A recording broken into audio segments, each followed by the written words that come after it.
Hey guys, welcome to History Behind the Warrior, and today we're going to be talking about Reiko. Now, Reiko's history in the Mortal Kombat series is actually extremely shady. Now, despite Reiko's appearance, he's actually extremely old, having apparently participated in Shinnok's war against the Elder Gods. Now, when Shinnok resurfaced in Mortal Kombat 4, being the general for Shinnok's army, he was able to conquer the realm of Edenia. Now, shortly after this, Shinnok was in fact defeated by Liu Kang, and due to this, Reiko would go into hiding, later resurfacing within Shao Kahn's army. Now, during his time under Shao Kahn's rule, he became somewhat infatuated with what the Emperor could do, and even time to time sneak into Shao Kahn's chamber room and wear his helmet. And no, before you ask, that's not a euphemism. Now, after Shao Kahn's death by the hands of the Deadly Alliance, Reiko wanted Shao Kahn's throne, as he desired the ability to conquer other worlds, but he chose to stay hidden, as he didn't want to be in the sights of the Deadly Alliance. Now, unfortunately, Reiko is unable to obtain the throne. This is largely due to Onaga returning. Now, during the conquest mode of Mortal Kombat Armageddon, he encounters Taven. We also learn that Reiko has an intense disliking towards Quan Chi. He actually attempts to recruit Taven into Shao Kahn's army, but Taven rejects the offer. This would lead to a fight that Reiko would lose, but Reiko was rather happy about this, as the general relished in the idea of Quan Chi meeting his demise. Now, Reiko does appear later and participates in the Battle of Armageddon, where he's seen fighting with the forces of darkness, but like many others, he does perish. Now, Reiko does return in the new timeline in the Mortal Kombat X comics, so take this as a spoiler alert for anyone who hasn't finished reading the comics. We learn in this timeline that Reiko has always been faithful to Shao Kahn, and has no ties to Shinnok.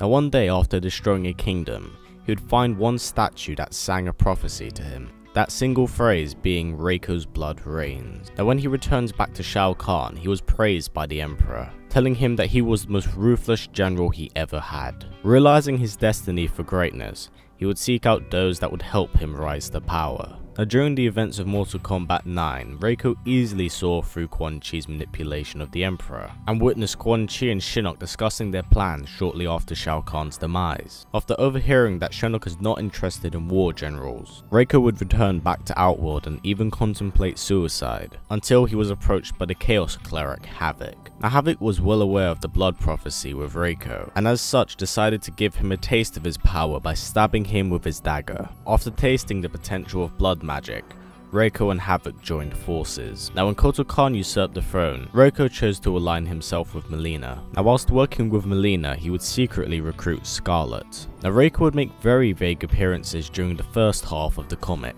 being witness to the death of Kotal Ketz and the battle between Kotal Kahn and Goro. He would also manipulate Mileena into believing that Goro would want to take her throne, therefore abandoning the Shogun to fight for himself. Later in private, he meets with Havoc, where Reiko is informed that he needs to obtain all of the Kami Dogus that have been scattered. Reiko is understandably irritant that this has to happen, but Havoc does inform him that they are all within arm's reach. Havoc tells him that once he gains all of the daggers, he won't just be the Emperor of Outworld, but the blood god of all the realms. Now, Reiko does make a small appearance alongside Havoc on Shang Tsung's island when Cassie and Jackie have been captured. He then attacks Jackson Briggs on his farm, where he steals one of the Kami Dogus that Raiden entrusted to him. When Reiko returns back to Shang Tsung's island, he learns from Havoc that half of the Kami Dogus have already been collected by Raiden, meaning that only one of them has not yet been found. Awaiting Kotal Kahn's forces and Cassie's parents to arrive, Scarlet and Reiko would cut themselves with the daggers, acquiring the power of blood magic, saying that they would not just slaughter them, but the Elder Gods themselves. Reiko and his forces would meet Kotal Kahn, Sonya Blade and Johnny Cage on the beach of the island, where he reveals his plans for conquest by merging the realms much like Shao Kahn wished to do so. He would then release a corrupted Jackie Briggs and Cassie Cage upon the three. A war would finally break out between the two sides, with Scarlet fighting beside him. Now, during the battle, Reiko would go one-on-one with Kotal Kahn, being able to hold his own due to the blood code. Now, during the battle, Reiko seemingly catches Devora and tears her in two. The fight would continue, with even Mileena's forces joining the fray. Mileena manages to destroy Scarlet's legs, and then turns her attention to Reiko. She temporarily kills him when striking him in the head with the Wrath Hammer, but due to blood magic, he is able to return back from his injuries. Reiko is nearly permanently killed until Havoc arrives with a blood code corrupted Raiden. Reiko's body is taken to the flesh pits to be repaired. When he returns, he is presented with an item called the Goblet of Champion. The goblet contains the blood of of the captured champions he has, such as Kotal Khan, Melina, Ermac, Johnny Cage and Sonya Blade. Now whilst he's drinking the blood, he's stabbed with multiple Kami Dogus from a possessed Raiden, Cassie Cage and Jackie Briggs. When he returns back to life, he is reveling in his new power and wants his bound champions to sacrifice themselves in his name. Reiko then has the armies of Kotal Khan and Melina brought before him, and he begins slaughtering them until he is swimming in blood. After killing all of the prisoners, he turns his sights on the cleric, stating that he is starving and that there's something horribly wrong. But once he realizes a smile on Havoc's face, Reiko realizes that this has all been part of his plan. Pain is too much for Reiko and he begins screaming, wondering what could make a god suffer. Reiko tears his chest open, losing control of himself as he tears his own body apart. His face begins to melt and Havoc reveals to him the truth. Reiko never was and never will be a candidate for godhood, and reveals that all along he has been a vessel for a true god.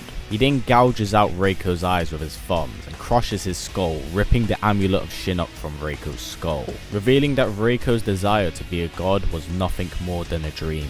And that's really it for Reiko, guys. I have to admit, he's one of the few characters that actually got brought back in a new timeline and was actually used correctly. Now yes, unfortunately he died, but he did have a very good build up. Now I think the presentation of this character was done a lot better in the new timeline than the old one, as he's shown to be more of his own person and less of like a crony. And that's really it for this week's episode. I also wish to remind you guys that this week on a Saturday we're going to be covering Charlie Nash from Street Fighter V, including what happened to him during the events of A Shadow's Fall. Now as always guys, please comment, like, subscribe and share this video with everyone you know. Please take care and I will see you guys next time.